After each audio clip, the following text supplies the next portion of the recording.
Que la paz de nuestro Señor Jesucristo esté con todos ustedes. Vicente Troncos, del Proyecto Católico, de Destruyendo Perú al Mundo. Eh, Aquí apoyamos al Papa Francisco, sí, a nuestro Padre, el Santo Padre Papa Francisco, y a la Santa Sede. Y me refiero al caso tan triste y lamentable que está sucediendo con respecto a los obispos y muchos sacerdotes en la iglesia en Alemania. Y no solamente nuestros clérigos, sino también muchos teólogos alemanes, laicos. Es lamentable lo que está pasando ahí. Por segunda vez se está presentando desde esta iglesia un posible rompimiento. Esperemos que no suceda, pero sí es grave, es lamentable que estén sucediendo estas cosas. Imagínense, después de 500 años de la Reforma Protestante, mejor dicho, de forma protestante, porque ya sabemos en qué ha acabado toda esa revolución surgida desde Alemania. Y qué bueno por nuestro Papa, ¿no? Haber aclarado, definido que se estima, se respete y se valora a todas las personas en cualquier estado en que se encuentren, ¿no? Ya sean pues personas con tendencia homosexual y personas que también eh, han dejado su primer matrimonio o segundo matrimonio y han vuelto a unirse estando en una situación de adulterio. A todas se les respeta y se les valora y se les llama, como a nosotros los que estamos casados, a mantener y llevar una vida casta. No es fácil el matrimonio, nuestras esposas tienen que soportarnos muchos de nuestros defectos a los varones, pero tratamos de hacer una vida acorde al Evangelio, porque sabemos que, y tal como nos han enseñado nuestros queridos sacerdotes, es el camino, quizás muy angosto, pero es el camino que nos conduce a la paz, a la felicidad y a la eternidad. Ahora estamos viviendo el COVID y todos estamos viendo que se están presentando nuevas cepas, ¿no? Mutaciones y cambios. Quiero decir esto por cuanto lo que sucede en Alemania se está replicando en otras partes en el mundo, en la iglesia, en Estados Unidos, este presbítero, sacerdote James Martin, acá en América desde hace varias décadas del siglo pasado que se presentó esto de la teología de la liberación con un enfoque izquierdista, socialista o marxista, y que trae pues como consecuencia que se trastoque el evangelio, el mensaje cristiano. Eh, no es fácil. Lo que está pasando ahora en Alemania pues está cargado de muchos factores.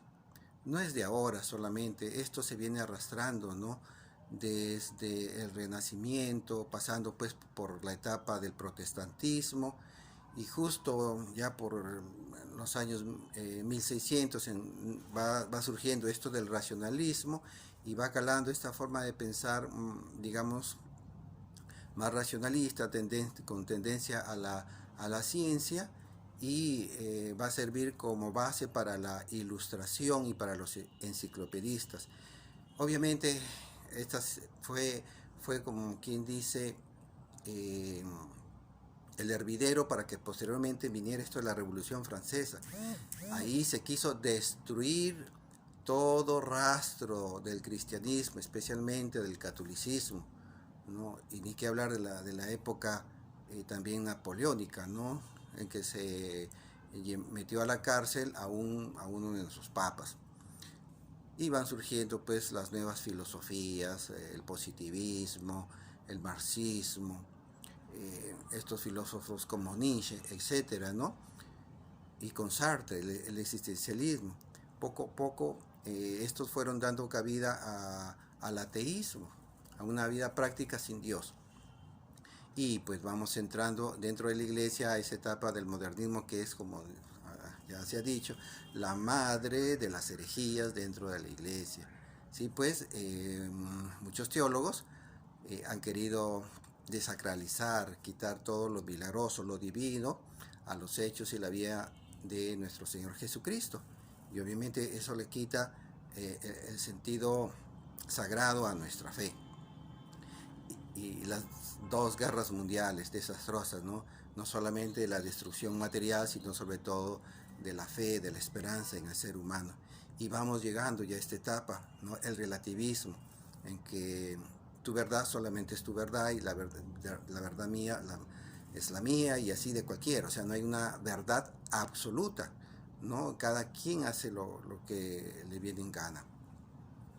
Y esto es lo que se está viendo ahora con estas nuevas ideologías que tratan de desnaturalizar la esencia del ser humano, de ser hombre, de ser mujer, y crearse, ¿no?, opciones de género que van al gusto de cada persona.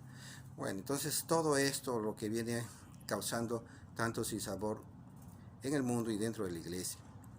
Claro, ahora nosotros estamos viviendo otras cuestiones de las cuales casi no se dice mucho, ¿no? Están dentro de la iglesia, pero van creciendo de a poco.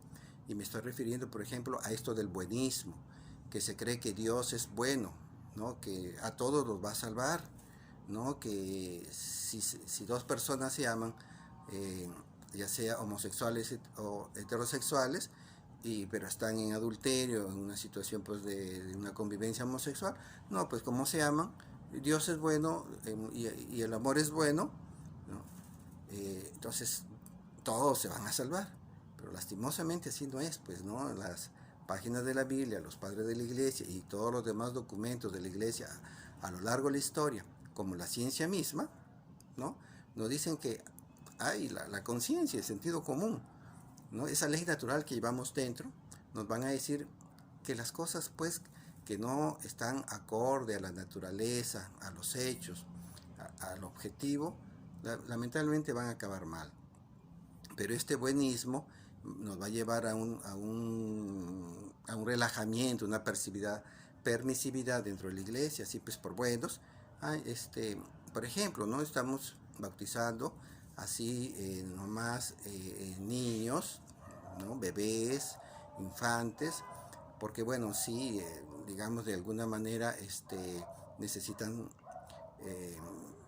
que se les provea la salvación, ¿no? Bueno, antes, al principio, se bautizaban niños y todo esto. Recordemos que en los siglos atrás la medicina no estaba avanzada y la mortalidad, ¿no?, del neonato era alta. Y no solamente para los infantes y los niños, sino para cualquier adulto, ¿no?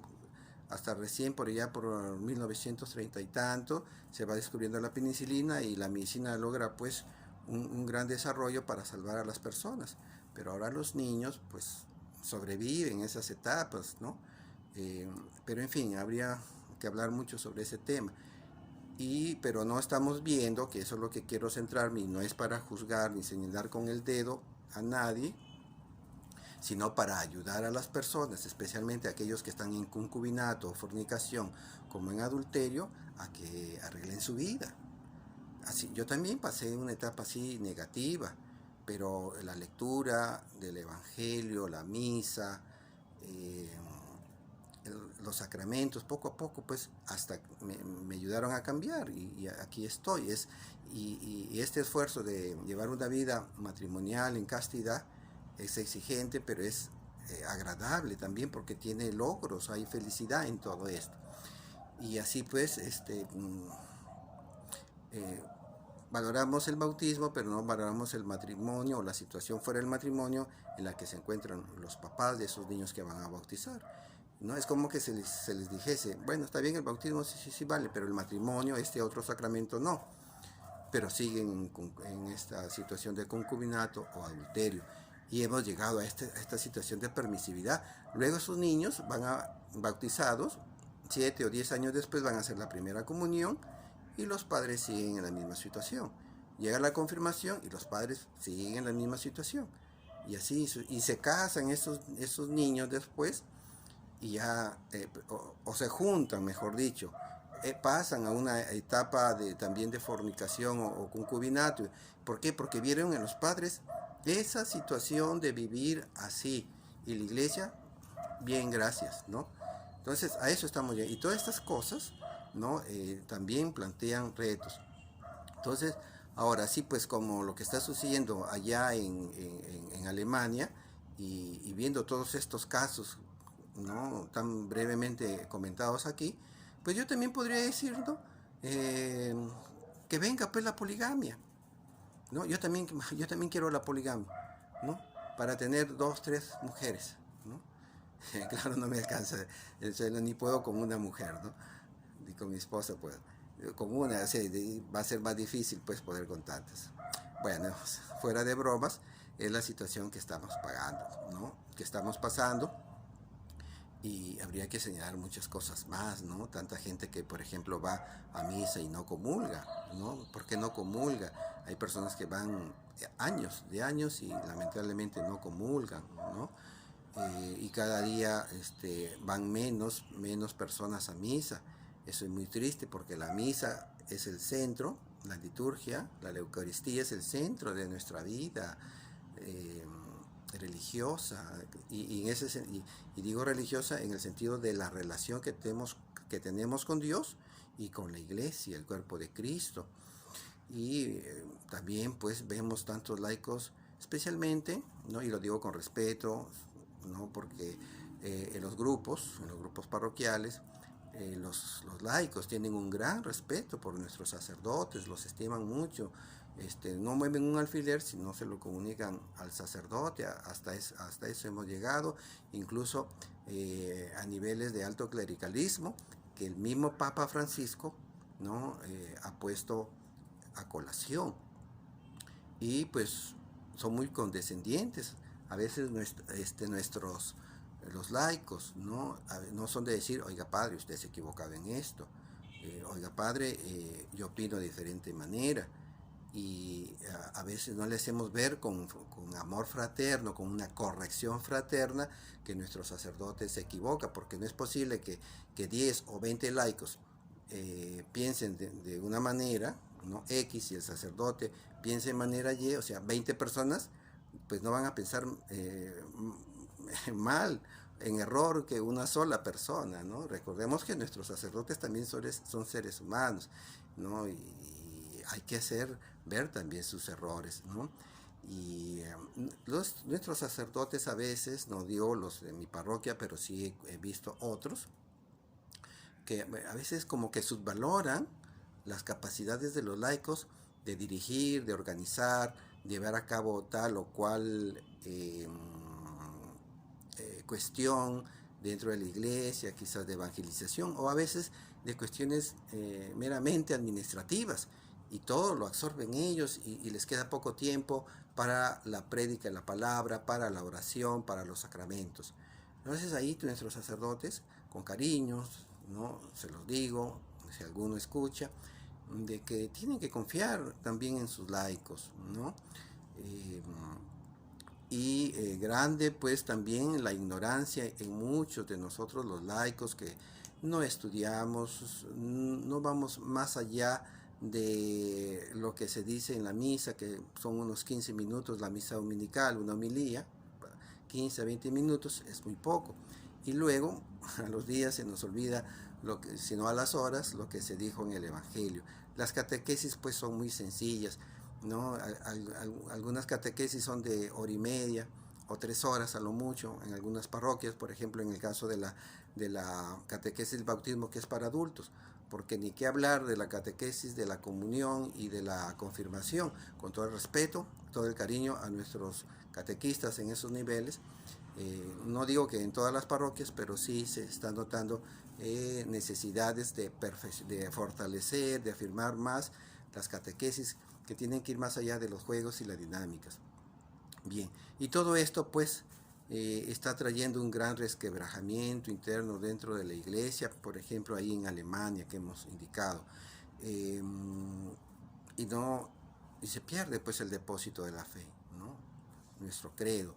Miren lo que está pasando ahí en Alemania, que están queriendo bendecir uniones homosexuales, o sea, el matrimonio gay, matrimonio homosexual, volver a casar a personas que han cometido adulterio, que se han juntado con una y con otra persona, y casarse nuevamente, ¿no? El adulterio. Sacerdotisas, mujeres, etcétera, etcétera. Entonces, con todo esto, pues como dije hace rato, también yo quisiera pedir que se dé la poligamia, ¿no? Ya para qué mejor bautizar, ¿no? ¿Para qué uno guardar la castidad? Si todo se puede dar dentro de la iglesia, ¿no? ¿Ya para qué confirmar? ¿No? Entonces, ¿de qué sirve? Qué triste lo que estamos pasando. Ahora, ¿qué podríamos hacer? Código de Derecho Canónico en el numeral 229, que se nos habla sobre nuestros derechos y deberes de laicos, pues hay un derecho, un deber muy bonito, muy interesante, el de adquirir conocimientos de la doctrina cristiana y proclamarla. Y se convierte también pues en un derecho porque tenemos que conocer, que nuestros sacerdotes nos capaciten más en los diferentes documentos de la iglesia, en la doctrina, que es tan amplia, ¿no? A veces, más de las veces, casi siempre, las homilías son muy ricas espiritualmente, con muy bonitos consejos para la vida cotidiana, pero también necesitamos profundizar en otros aspectos. Esto, por ejemplo, de las ideologías políticas que están trastocando a todo el ser humano. Es lamentable y de eso casi muy poco se dice, ¿no? Entre otras muchas cosas más, pero ese es un deber también del laico. El laico también tiene que estudiar un poquito más de teología, un poquito siquiera de repente de filosofía y de la doctrina social de la iglesia, que también es necesaria en el campo político. Eso aunado a que tenemos que seguir creciendo devocional y espiritualmente. Nuestras prácticas de la religiosidad popular muy buenas, pues tienen que ir acompañadas también de un cambio, esa metanoía, esa conversión o mejora continua de nuestra vida interior, que no es fácil, es una lucha continua.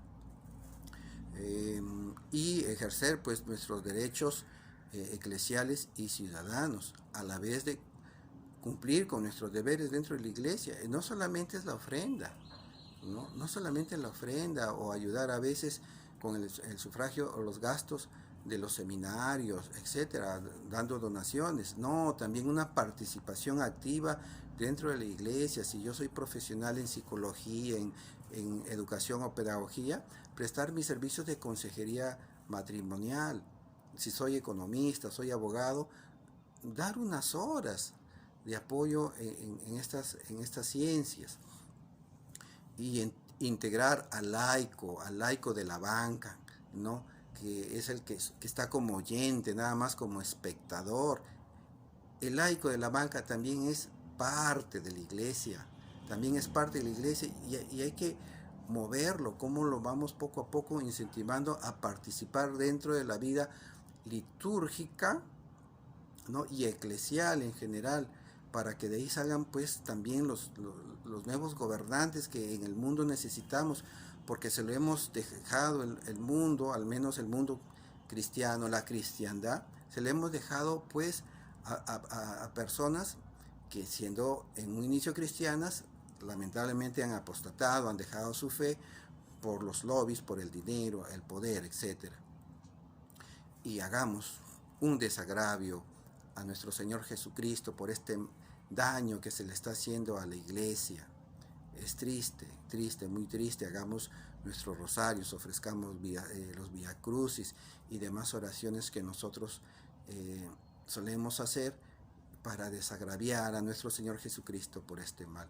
Bien, la iglesia ha sufrido no solo de ahora, sino desde los tiempos apostólicos e incluso desde el Antiguo Testamento, comportamientos negativos de los sacerdotes y de laicos. No es cosa nueva, que se puede superar. Tengamos fe en nuestro Señor Jesucristo, que con el Espíritu Santo le va a dar fuerza a la iglesia. Por favor, laicos, pongamos de nuestra parte y sirvamos a nuestra iglesia, participando cada día más, con más conocimiento, con más devoción. Que el Señor los bendiga.